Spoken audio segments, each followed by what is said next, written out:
In Madhya Pradesh, this coincides with the second phase of Chhattisgarh. Deepawali के 5 दिनों बाद मध्य प्रदेश की सभी 230 सीटों पर एक ही दिन यानी 17 नवंबर को मतदान हो जाएगा। 16 दिन बाद 3 दिसंबर को नतीजे आएंगे। 21 अक्टूबर को नोटिफिकेशन जारी होगा। 30 अक्टूबर तक नामांकन हो सकेंगे।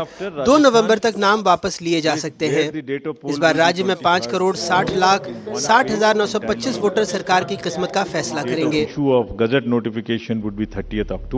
छत्तीसगढ़ में 2 चरणों में चुनाव होंगे, 7 नवंबर और 17 नवंबर। नतीजे वहां भी 3 दिसंबर को। पहले चरण में 20 सीटों पर वोटिंग होगी, जिसमें बस्तर की 12 और राजनांदगांव लोकसभा की 8 विधानसभा सीटें शामिल है। दूसरे चरण में बाकी 70 सीटों पर मतदान होगा।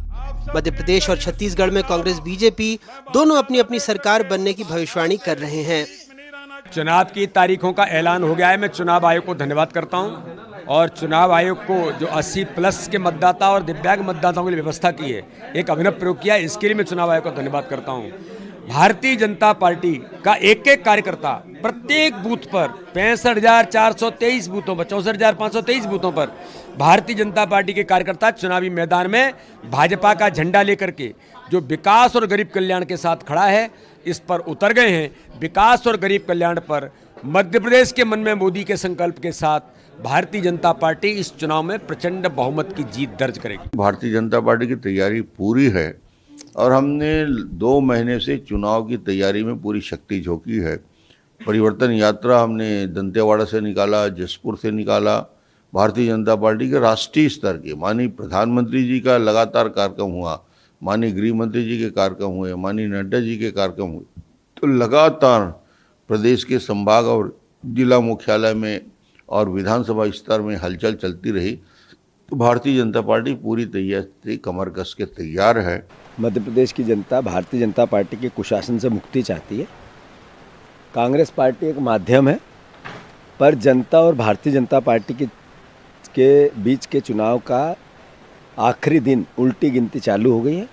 मैं मानता हूँ 17 तारीख बाद भारतीय जनता पार्टी की सरकार नहीं रहेगी, कांग्रेस की रहेगी। हमारे पास कहीं कोई चुनौती नहीं है। हम लोगों ने बेहतर काम किया है और जनता इस बात को अब समझ चुकी है कि छत्तीसगढ़ में कोई पार्टी जनता के लिए काम करती है, किसानों के लिए काम करती है, अनुसूचित जाति, जनजाति, पिछड़े वर्गों के लिए, महिलाओं के, युवाओं के लिए, तो वो सिर्फ और सिर्फ कांग्रेस पार्टी है और कांग्रेस पार्टी का पंजा ही इस चुनाव में जीतेगा, ऐसा जनता ने तय कर लिया है।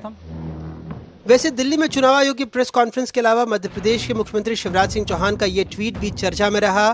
पीछे बैकग्राउंड में वैसे तो संस्कृत की पंक्तियां शुद्ध नहीं है, फिर भी इनका अर्थ ये बनता है कि धर्म के लिए जन्म हुआ, कर्म इनकी पूजा है, कदम कदम पर इनका विस्तार हुआ, जो परिणाम परीक्षा रही है वही प्रस्थान है।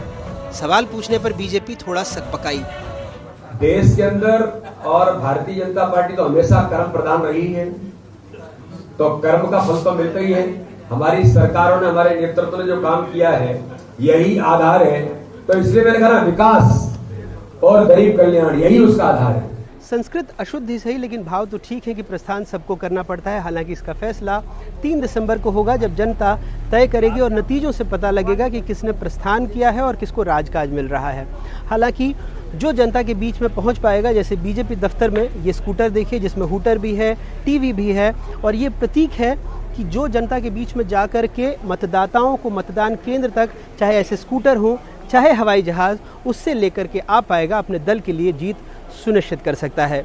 भोपाल से अपने कैमरा सहयोगी राजू बाथम और अमृतांशी जोशी के साथ अनुराग द्वारी, NDTV इंडिया।